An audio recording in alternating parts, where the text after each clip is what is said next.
Hello again, everybody, and welcome to the Post Wolves podcast. I'm Marcus Buckland in the company of Tom Allnutt. And alas, we haven't got quite as much to cheer about as I think a lot of people were anticipating. That said, for some reason, whenever Spurs play Wolves, Wolves tend to have the better of the 90 minutes. And having been there last night, I was quite impressed with them. In fact, they look better than a team that has failed to win any of their first 6 matches. And in the end, of course, Spurs rather relieved to pick up the point. Tom, you were there, you were working, I was with the crowd. Actually, just from your point of view, first of all, in the press box, what was the atmosphere like? I mean, 8 o'clock kickoff on a Saturday is unusual. I don't think it's all that popular. What did you gauge in terms of the way the fans responded to what happened last night? Hi, Marcus. Yeah, I mean, I quite liked it from a personal point of view because you sort of get a lot on your Saturday, don't you? Like you can, spend time with the kids, do something else, and then you think, oh, actually, I've still got a football match to go to. So I quite liked it actually. I thought the atmosphere was quite good in the first half, the first sort of period. I think I wouldn't say it was sort of flat from the beginning. I think it was pretty good. I think an evening match under the lights, I think it always helps.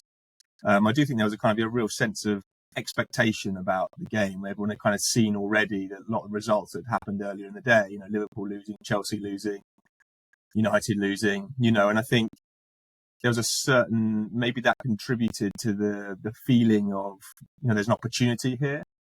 It's always an interesting thing, isn't it? The kind of psychology of going on last. And you'll know this from sort of tennis, isn't it? Sometimes you have those days where there are just loads of upsets, Wimbledon or something, and it feels like the players in the locker room start to kind of feel that sense that there's something odd is happening. And I think there was almost a little bit of that. It had been a really funny day in the Premier League, and maybe not more than the kind of sense that there were sort of surprises happening. I think there was a feeling this was a really good chance. I think everyone knew that a win would take them top of the table.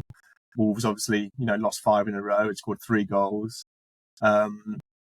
Spurs were expected to win, weren't they? They were expected to win. But I also think that Spurs fans, maybe more than other fans, feel like whenever there's an expectation and there's an opportunity, the team will find a way to mess it up. And I felt the whole atmosphere and the whole occasion was sort of laced with those two things. That the feeling there was this opportunity to get to win and go second, but also we know this is Spurs and that they could well not seize the opportunity, particularly against Wolves.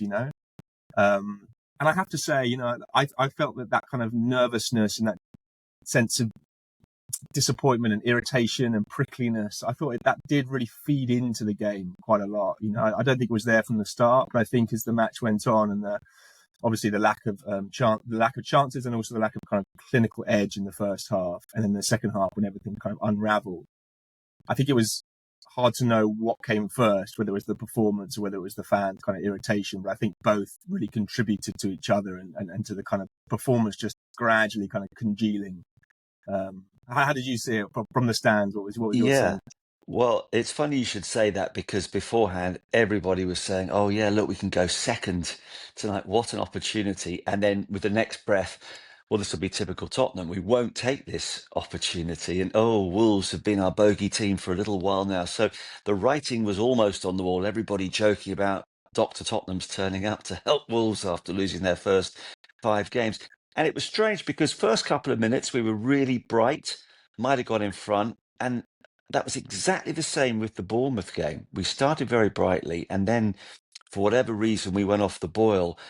And one of the things about this Spurs side, and we'll come on to perhaps the lack of creativity in midfield and the selection that Thomas Frank again made in midfield last night, is that I feel Spurs are quite passive for long periods. There's not enough energy. There's not enough oomph to get on with it, and that then feeds into the crowd who become a little bit restless.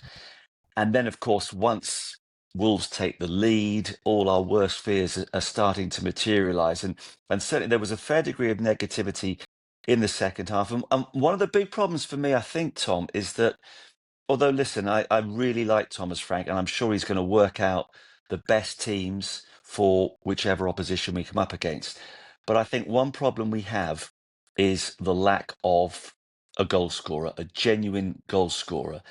And that makes me worry, because no matter how much of the ball we have and how many crosses are drilled into the box, and not enough of those were drilled into the box last night.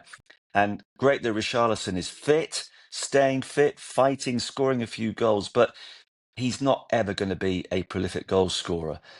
And I know that last week we started fantasizing about Harry Kane coming back, but we do need somebody like that. And maybe if when Dominic Solanke is fit again, he can start to look more of a threat. But I just feel we are a little bit anonymous in front of goal. And I'd like there to be a bit more pace, a bit more urgency at times. And inevitably, when that doesn't happen, the crowd does get restless, because we all know what an opportunity again there is this season, I think, to finish in the top four. And if Kane is possibly going to come back, it sounds as though it's imperative that Spurs qualify for the Champions League. So it was frustrating. I'll also say, I thought, just as, by the way, I think Bournemouth are a very good team, which doesn't excuse losing to them, but they are good. I thought Wolves actually were pretty good last night. They're definitely better, wouldn't you say, than a team that's picked up just 1 point from their first 6 games. Well, they were much better than West Ham, for example. I mean, West Ham? Yeah, West Yes. Ham. Oh, Sorry, yeah. yeah. Much better than West Ham. I've seen West Ham get thrashed 2 or 3 times this season. I was thinking, I suppose one of those teams. Yeah, they are. Everybody's better than West Ham. And I think Frank said this, and obviously sometimes it's in managers' interest to say this, but he did say, I think, before the match as well, that he'd watched Wolves' matches and that the games had been tighter and they'd played better than was suggested by their points. And I think they did play well. They were organised and resilient. They had a game plan which they stuck to. But clearly the goal changes everything, in a match like that. And to be fair, they came into the game towards the end of the first half. I think that was when Spurs sort of began to lose their way. There was a period where sort of Jed Spence kind of ran the ball backwards and out of play, wasn't there? And Bentancur gave it away pretty carelessly. I think Kudus as well was guilty. They just sort of slightly lost their flow and momentum a bit. And then there was that one where Doherty hit the crossbar at the back post. So Wolves, even towards the end of the first half, were kind of coming into it. And I felt that actually half-time kind of came at quite a good point for Spurs, that maybe, Frank would sort of get into them, tweak a couple of things, tell them just to sort of relax and calm down and get the authority back. But in fact, after the half-time, I thought Spurs they were just a bit irrelevant in that first 10 minutes. They weren't bad, but they were just they weren't putting their foot on the game again, and I think Wolves were really encouraged by that. And of course, in these games, and we've seen it so many times before, Spurs at home to a team they feel like they should beat, that goal just changes everything. It gives the opponent something to hang on to. It changes the whole atmosphere. It makes the whole team sort of completely play differently. And I thought it was the reaction to the goal. I mean, maybe it's worth just sort of saying, first of all, from the outset, I actually think the first half wasn't too bad. The general sort of feeling in the press room afterwards that it was a really stinky performance and very similar, if not even worse, than Bournemouth. I think that there was a slight kind of chronological bias there, because I think the last half an hour was really poor. But I actually thought the first half an hour, 40 minutes, I didn't think they were too bad. I thought they played pretty well. Like, it was a bit of a scrappy game overall, but there were some chances. There were some good openings at the very least, and I thought there was some positive performance in there. I mean, I thought Kudus, we don't need to maybe go into it again, but I thought he was absolutely fantastic in the first sort of 40 minutes. He was basically leading the team, carrying the team at points. I think Udogie was good. I thought Bergvall was good again, given Bergvall didn't have a great match. I didn't think against Brighton. I thought he was excellent. So I thought there were some positive things. I wouldn't say it was an 8 or 9 out of 10 performance, but I would have given it a sort of 7 maybe after like 40 minutes. But it was the reaction to the goal that was the problem. The whole team, the whole stadium, to be honest, just completely melted after that goal. Wolves scored in the 54th minute. And a real elite team doesn't feel that, the team that's bottom of the table scoring a goal in the 54th minute is a terminal event, and it felt like to the team and to the fans, to everyone inside the ground, it felt like that was a terminal event, and Spurs just didn't react. The next 20 minutes, they could barely put a pass together. They were so poor in that period. It was incredible how quickly they lost their shape and their structure. Vicario was slicing balls out of play. Frank was sort of desperately, I felt sorry for him. He was sort of, springing off his seat and trying to kind of, palms down, trying to make everyone calm. He just everyone just relaxed, but he couldn't get the control back of the match at that point. And I think that was sort of the biggest worry for me almost, was I accept the thing about creativity. And I think you're right that They really are missing Solanke, and there's a separate issue here about his ankle, which just goes on and on. And I tried in the press conference to sort of press Frank about it on Friday, really get into the weeds of it. What is this thing? Has it been misdiagnosed? But he was very sort of keen to, stick to very short and carefully prepared answers about it. But they clearly have not got that right, and No. when Solanke is going to come back is a big thing right now. It's becoming a bigger thing when they have performances like this, because Richarlison's had a bright start to the season, but I think you're right. He's not a sort of long-term solution for a side that want to finish in the top 5. And then I think, we'll come on to Xavi Simons, who I think is a bit of a problem at the moment, Yes. because they want to play him. They want to play him into form, and they want to play him into sharpness. So the team need him. They need that creativity. And if he's not, right at it, then in a way, someone else needs to come in and try and do that job. He had a shocker right from the word go. We will come on to him. I do agree with you. The first half, it was definitely better than the Bournemouth match. Obviously, we hit the crossbars. It's such a shame that Kudos was offside, and clearly he was offside.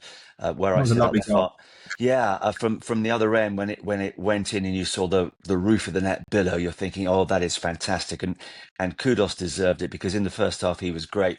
He really frustrated me in the second half, I have to say, in particular when he gave away 2 silly free kicks inside the Wolves half, and that for me was something that Spurs kept doing under Postecoglou, and it's so frustrating when you just give the opposition a chance to breathe and to reset themselves by committing silly fouls in the other half. And but that was just part of, as you rightly say, a truly awful 30-minute period. And I did not think Spurs were going to score.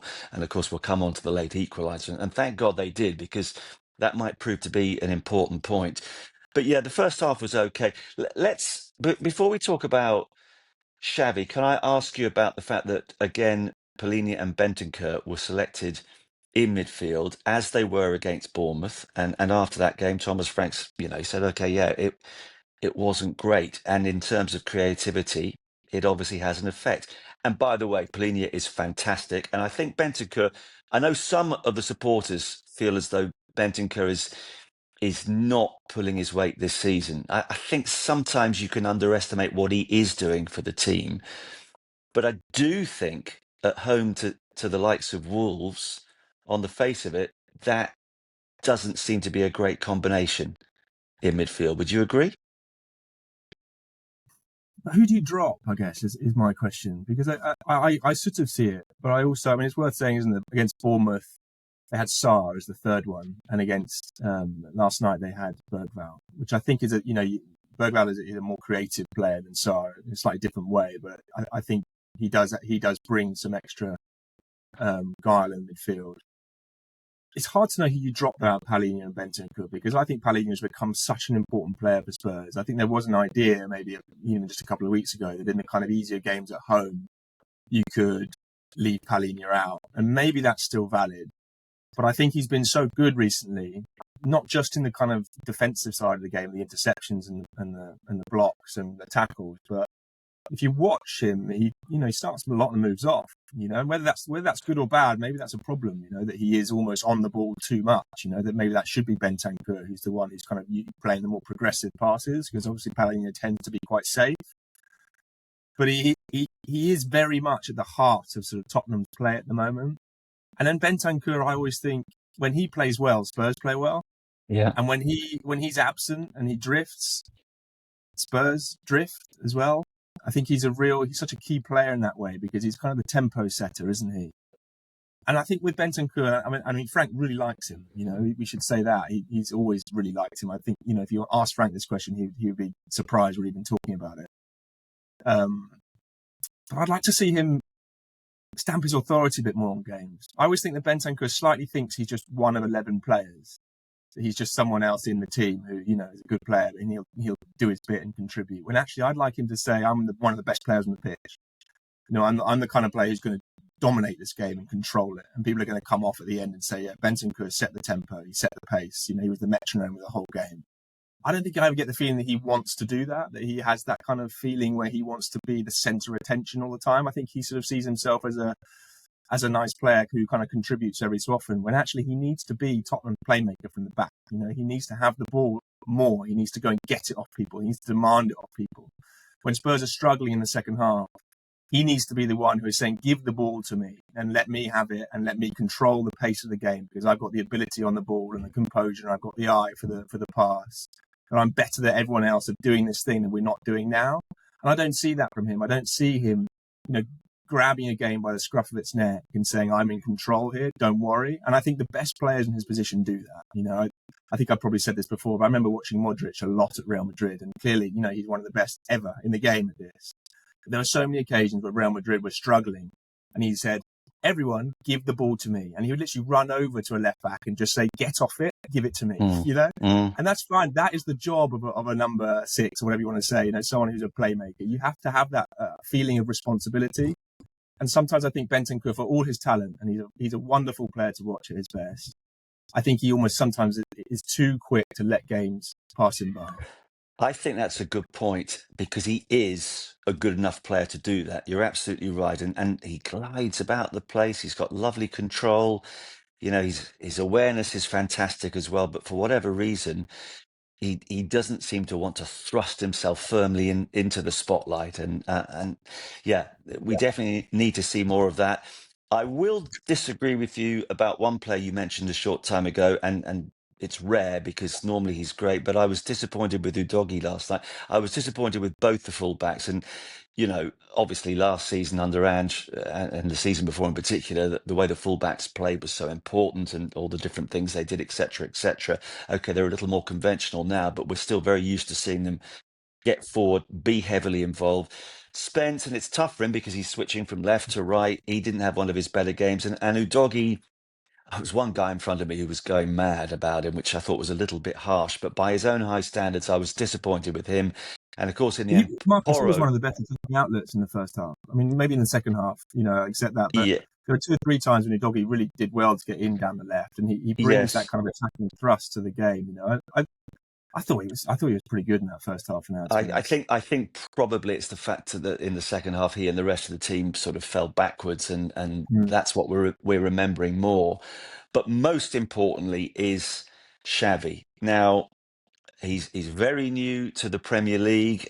He comes with a big reputation. I know in my old cynical way, I did say to you guys a few weeks ago, just after Spurs had signed him, that I watched him play for the Netherlands against, I think it was Poland. And he was rather anonymous on that occasion. And physically, I thought, is he going to be able to deal with the Premier League? Of course, he started wide left last night. He miscontrolled the very first ball that came to him. He then completely overhit a pass. He was just having one of those nights. And then when he was switched to the number 10 role, he did have one fantastic run where he showed his speed, his brilliant ball control, but he was pushed a little bit wide, never got the shot in. But it's early days, but that was a disappointing performance in a match where really you think, come on, okay, this isn't Liverpool away, Arsenal, Chelsea. This is Wolves at home, a chance for you to really show what you can do. And I think it's fair to say he did not take that chance last night, did he?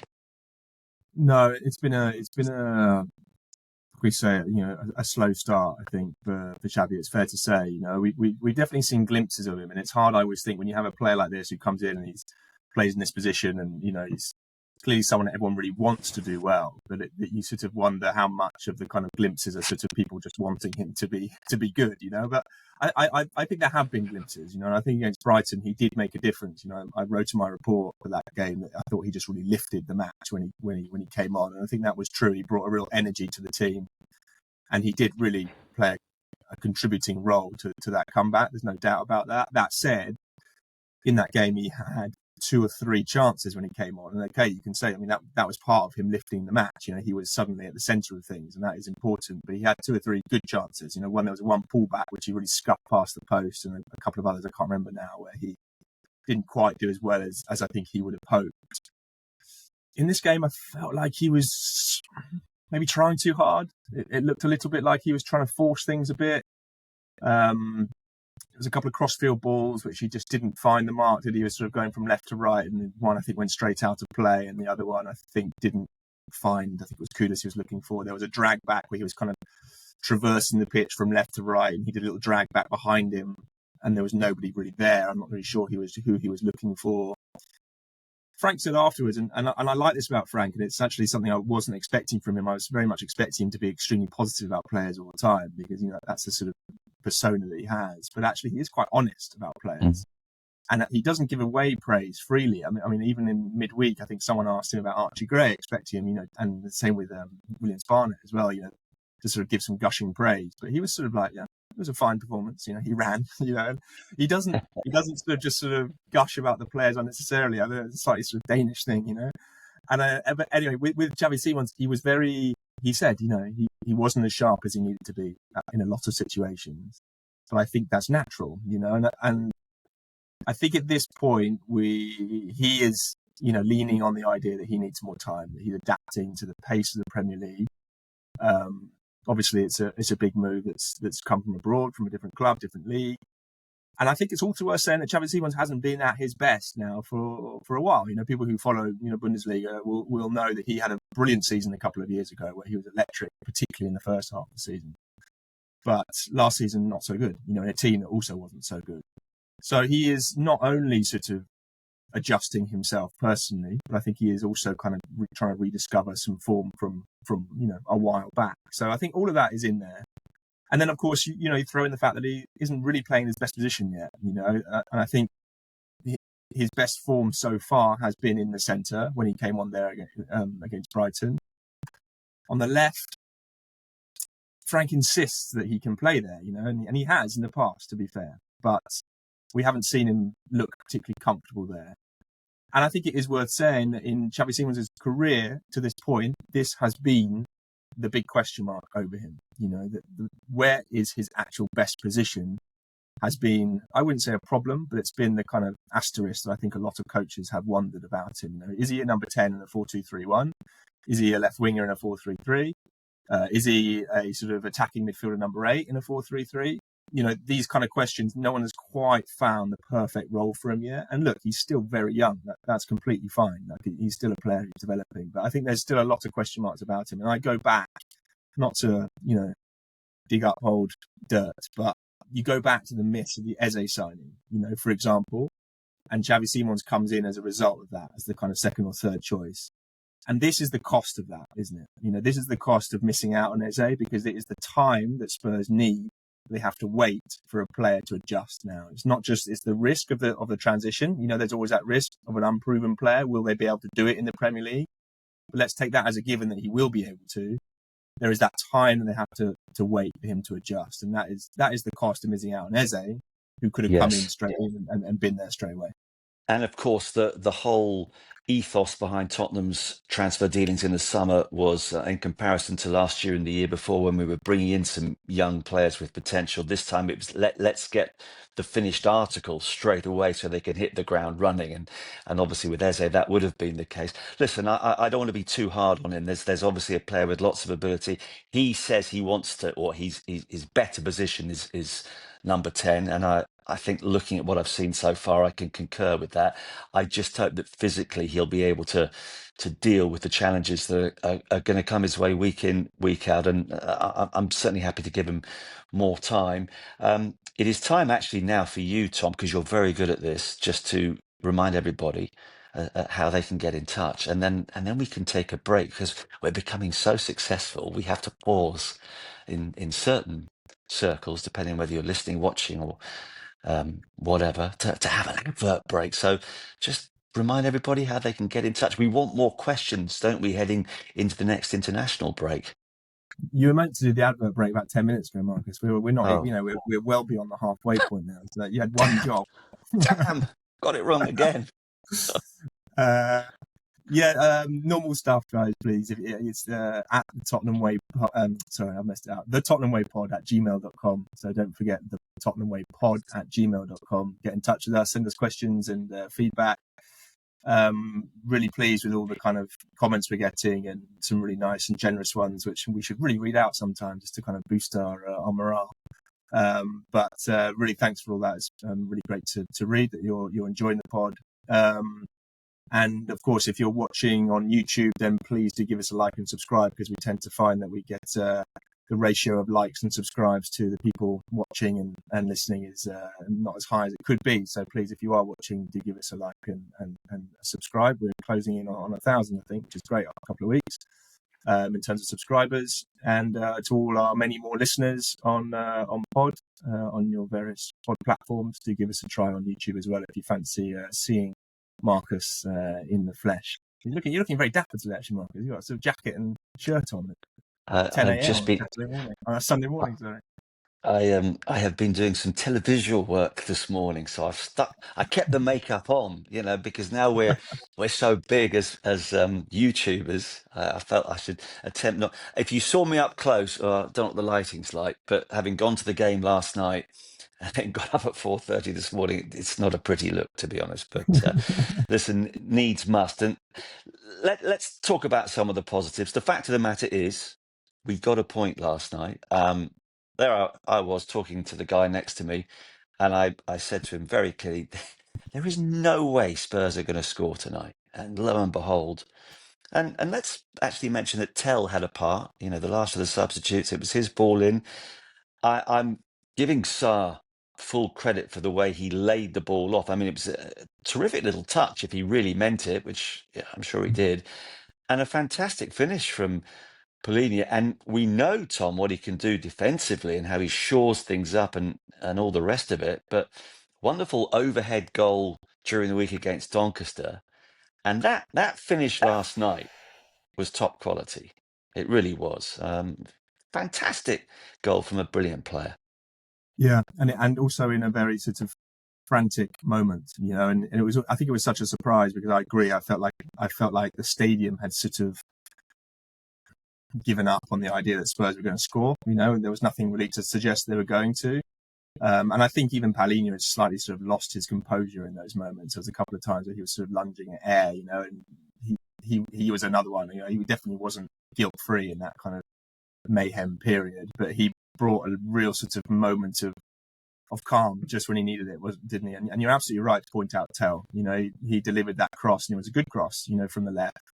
I thought Sarr's touch was excellent, and Palhinha was almost like a pass, wasn't it? Sometimes you do get this like sort of defensive midfielders; they sort of know how to play that side foot, boom, into a spot, and he was able to execute that perfectly. So, I mean, I asked Frank afterwards, and I wanted to phrase this carefully because I didn't want to look like I was, negging on a very positive moment. But I sort of said to him, "Did you have any issue? I mean, it was a great finish. Did you have any issue with Palhinha sort of, swinging his shirt around and sprinting off into the corner when there was still 2 or 3 minutes left?" I felt like there was a bit of a kind of like, there was still a moment there was still time, and I think even Johnson was sort of shouting, "Come on, hurry up, get back, we need to see if we can have a couple more attacks," but maybe that was unfair. I mean, Frank sort of said I was celebrating as well, so I didn't see it, sort of thing. But I did wonder about that. I felt like a Man City or an Arsenal would have been getting the ball out of the net and running back. Yeah.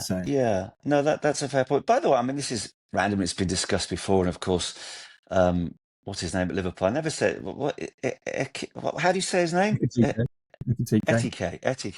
Got Go for it. That's a lot fine. of bad. Yeah, I should know that by now. Obviously, got heavily criticised for what he did. What's wrong with taking your shirt off to celebrate a goal? Is there an official reason why it's an automatic yellow card offence? Because I just don't see what the problem is. If you want to take your shirt off and swirl it around your head, then take your shirt off and swirl it around your head. It's not offending anybody. It's not health and safety. Why is it a yellow card offence? Yeah, I don't know. I'm trying to wrap my brains in, but I'm also rubbish on rules. I feel like George would be good at this. He's good at these kind of like nitty gritty details of the game. I'm rubbish about it.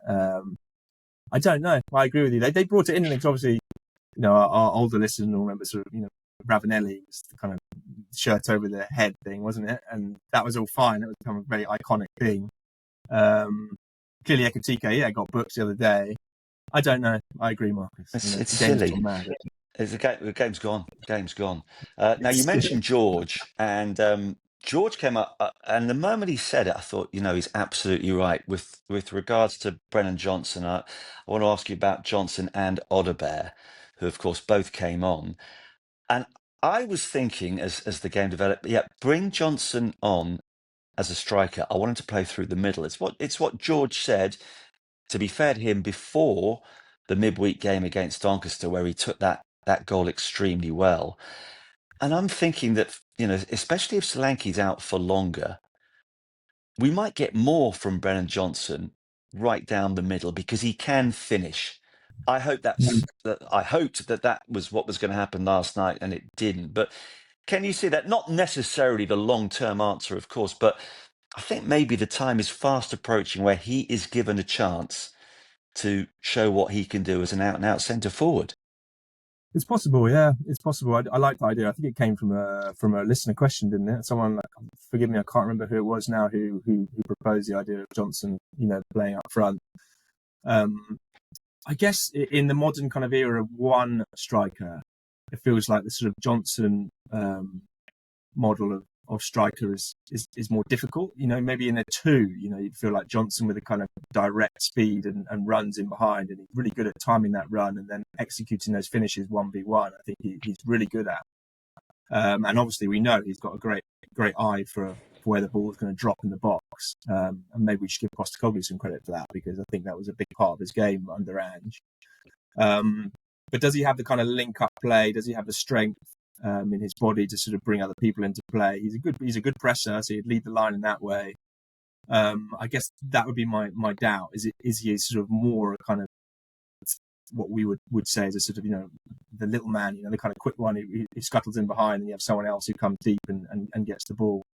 I mean, I think also, you've got Colin Mwani in there, who I think is probably the sort of more the second option ready to come in at the moment, because he's been, he got a dead leg about a week ago, or 10 days ago, and he's still, and Frank said it's bleeding again, and I think even Frank sort of seemed a little bit sort of exasperated that it kind of gone on so long. And that's another, the two kind of marquee summer signings just haven't quite caught fire yet, have they? And that has definitely contributed to the creativity problem. But I think, let's just put Solanke to one side for a second. I think if it's going to be between Richarlison and the rest for the next few weeks, let's say, or 2 or 3 weeks anyway, then I think Colin Mwani might be the first change, and Johnson might have to wait after that. Yeah. Well, I can't wait to see a fit Colin Wiley. But how often do players come to Tottenham with fantastic injury-free records? I mean, Solanke, from what I can remember, never got injured when he was at Bournemouth. It keeps on happening. What about Well, they were both a bit Odebear? unlucky. I mean, Solanke's ankle came from a missed kick in training, and I don't quite know how that happened. Did he sort of step on the ball and roll it over or something? I'm not quite sure.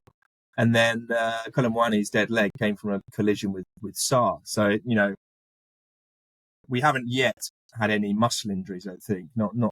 a single soft tissue injury yet under Frank. So at least that is an improvement from last Yeah. year. I mean, I think it's worth, I just want to say, I agree with you. I don't think I picked up what you said a few moments ago about the positivity from the result, because I do think it's important to say that in terms of Spurs are still third in the table, and obviously the results elsewhere were quite kind yesterday. That a point actually ended up being quite a good point. But they are third.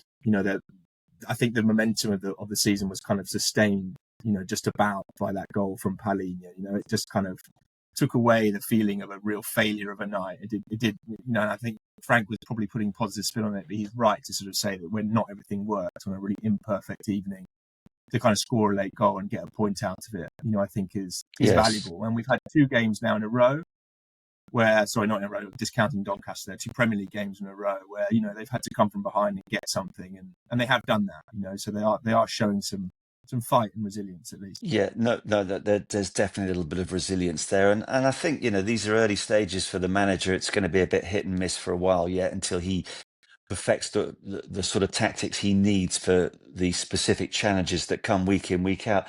I just wanted to ask you about Odebear, because he came on again, and I think we all feel that there is a player there somewhere. We also, I think, all feel that maybe he's part of the example of what Spurs were doing wrong, and sort of just going for someone who might be successful and spending a bit of money, and we know that maybe instead of buying a couple of half decent players, they could have found 50, 60 million and bought a really good one. Do you feel that he did anything of note when he came off the bench? I'm struggling to think of one, but there may well be fans, screaming right now that I've missed something. It's difficult for us when we're writing match reports. I have to say the last 20 minutes, there was a bit of a kind of like juggle because you're sort of writing head down and also trying to keep an eye on what's going on. So he may have done something and I may have missed it, but I didn't think he really changed the game. I was looking at the sort of subs that Spurs had, and they have good-ish options there, but it's just the injuries right now, isn't it? It's the absentees.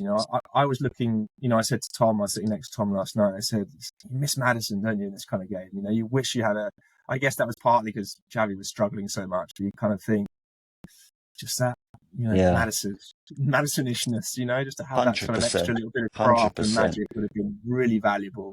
And clearly I, Kulusevski, God knows where I was going to Kulusevski is going say, to play Tom, in this team. I'm really missing Kulusevski now, and Madison too. Although sometimes you always have your best games when you're not playing, don't you? But Madison was frustrating last season. But you're quite right. There's been both the Bournemouth game and that Wolves game last night where there's not a lot of space.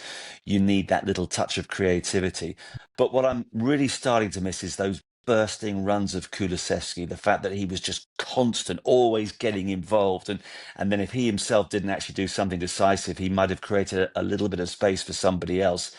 But I think that's a cause to be excited, Tom, as well, Mm. because we're at the start of a new era. And we'd like to think that if money's made available, we can reinforce up front. We'll get Kulusevski back eventually. We'll get Maddison back as well. There are options. That there is depth in this squad, and that's why I'm glad they got the point last night because it doesn't feel so bad. I think what's really important, by the way, we'll come on to the Bodo Glimt game in a moment, but next weekend Spurs go to Leeds, and then there's another international break. And what's this terrible stat? Is it something like the last 7 games before an international break, Spurs have lost? We cannot allow that to happen at Leeds next week. But they've been a bit better than I was expecting. I mean, all these clubs, Sunderland have been better than I've been expecting. So another Yeah, important week coming up. I don't, I don't have that stat to hand, but it feels like Tottenham sort of they find ways of having real niche sort of flaws, don't they? I mean, what kind of a flaw is it that you're not very good before the international break? Are all the fans going to sort of be anxious in this game again because they know that there's this record? Exactly the same with Wolves. I'm sure they knew that they hadn't beaten them for five meetings or whatever. They have these real kind of niche soft points, don't they? Well, it's a horrible one because you then have 2 weeks feeling Yeah, flat. yeah, no, it is. It's a really annoying one. I agree. I mean, Leeds is going to be a tough game. And I think, Bodo in the week, hopefully it's obviously an important one. I think it's one I think Spurs should win. I look at the Bodo team and I will admit, I don't know what they did in the summer in terms of transfers, but I think the team they played in the Europa League last year, they were just superior than in both legs, and they really dominated them at home. And there was this idea, well, Bodo Glimt are a slightly different proposition on their home patch in the Arctic, and they were to some extent, but I still think Spurs were just clearly the better team in that game. So they should go there with real confidence, and if they can get 6 points out of 6 in the Champions League, then that would be a really good base, because I think we sort of said, didn't we, sort of 12, 13 normally gets you into the top 8. Is that right? Yeah. Yeah, I think that's right. So, Yes. so I mean, they'll be halfway there, and that would really get them up and running in the Champions League. Opens up that possibility of being able to rotate a little bit later on, particularly in January. Maybe that's a luxury that, overly optimistic. But, if they can go to Bodo, get a good win, let's not forget, this has been a really good start to the season for Spurs. It was never going to be perfect. Maybe we don't want it to be perfect either after what happened with Ange. A few little glitches here and there just sort of keep people's feet on the ground. It's still early. Frank is trying to do a lot of changes, trying to make a lot of tweaks to this team. He's making them more solid. He's making them defensively better. The structure's better. You can't have everything all at once. It's that thing, isn't it, with the duvet cover? You pull it up one end and your feet get cold, or you pull it down and your nose gets cold. And I think at the moment he's focusing on the structure and the shape and the solidity, and no one can deny that is better. And yes, the creativity needs to be solved, but everyone knows the issues there. But overall, I think it's been a really decent start, and I think they can go to Bodo with a lot of confidence. I do think you just buy a bigger duvet and you can solve that problem. And in the same way, go and buy a bigger, better striker in January, which might be an answer as well. But yeah, and I think the way Spurs are set up, 2 away games coming up, and I think we're better on the road at the moment, so there's good cause for optimism. And obviously, you're heading back to Bodo to meet all the friends you made in the spring, and we'll have a reaction I've after been to that. Bodo pretty regularly, Marcus. I've been there last year. I was there a couple of years ago when they played Arsenal. I've been to there's a lovely little library in the middle of town where you can sort of go and get a coffee and do some work. And I feel like I need to get a membership card. It will make it cheaper next time I go next year. I've heard a rumor that they have just renamed that library the Allnutt Library because you've been in there so often. So They should. they're they're, They should. they're gonna treat you extremely well. Well, look forward to hearing about your journey. There's one last thing I want to mention. I should have done it earlier, and I don't know if you spotted it. Talking about pressing, but the most bizarre moment of last night, and ironically, coincidentally or not, it came just before Spurs conceded. Did you see Romero racing forward? It was a half-hearted Tottenham attack, and Romero ran the length of the pitch trying to press everybody, and he looked like a, well, demented, and he almost sort of ran into the goalkeeper, and then he couldn't get back, and the subsequent Wolves move led to the corner, which led to the goal. I meant to mention that earlier, and it just any of you who were there last night and who saw it, because it was up our end, and we are all looking at each other going, what's gone into him? I mean, it was fantastic in a way, but did you see that? I don't know whether it was just Yeah. an element of frustration that was starting to build up inside the No, I did see captain. that, and I think it's a good point because it's sort of symptomatic of I think where Tottenham were. They didn't quite know whether to rev the game up, to kind of make them play better, play with more speed and intensity and get the fans involved and make this a real kind of, cauldron of an occasion, or whether they wanted to sort of slow everything down, and take a breath and reassert control and sort of play Wolves out of the game. I didn't think they were quite sure which way to go, and in that period in the second half, there were some players who were trying to slow it down. There were some players who were trying to speed it up. And the fans weren't quite sure. The fans were just generally, quite annoyed with how bad it was. And I think that was sort of, that Romero moment was a bit like that, Romero Mm. himself, there's a couple of times where he just sort of put his foot on the ball and sort of looked around and said, look, everyone, calm down. Let's just go down 20%. But then, he's running around like a demented dog as well, So Yeah, I don't think they've really had a game plan of how to deal with that situation at 1-0. no. And that was a big problem. Yeah, no, I meant to bring that up earlier, and so it's come out of place, as it were. But it was probably the abiding memory I'll have of a somewhat disappointing kickoff. And you may like Saturday nights. I don't think it's great. It's certainly not great if you're a Wolves fan, by the way. I know that the authorities don't care about spectators, but there were a couple of Wolves fans that I was chatting to beforehand. So we can't get home by public transport now. It's too late, and okay, it's just maybe a small matter for many, but it's again something that the football authorities really need to think about. Tom, thank you. Have a fantastic trip to your library in Bodo, Thank you. and be like the atmosphere at Arsenal, won't it? And you guys, we'll hear from you guys after that, and then later in the week, I'm sure George will be around. He had a fantastic Wednesday night when he took his son to see Spurs beat Doncaster. So we'll reconvene and look ahead to Leeds. Thank you, everybody, for listening. I'm Marcus Buckland. Tom Allnutt was alongside me. The message is always the same. Come on, you Spurs.